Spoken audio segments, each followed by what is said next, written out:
தமிழகத்தை எந்த அளவுக்கு சின்னாப்படுத்த முடியுமோ அந்த அளவுக்கு சின்னாபின்னப்படுத்தி இருக்கின்றார். கர்ம வீரர் காமராஜர் ஐயா 1964 ஆட்சி கட்டலிருந்து இறங்கினார்.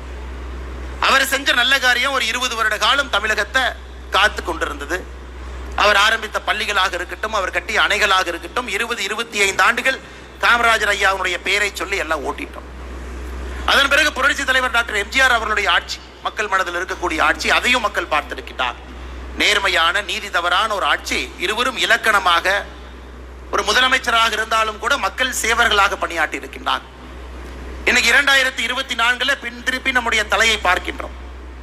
எல்லாரையும் பார்க்கிறோம். அரசியல் கட்சிகளுடைய எல்லா தலைகளையும் பார்க்கிறோம், தலைவர்களை பார்க்கிறோம். இன்னைக்கு இருக்கக்கூடிய முதலமைச்சர்கள், இதற்கு முன்பு தமிழகத்தினுடைய முதலமைச்சர்களாக யார் இருந்தார், எப்படிப்பட்ட தமிழகத்தை எங்கே கொண்டு வந்து நிறுத்தி இருக்கின்றார்.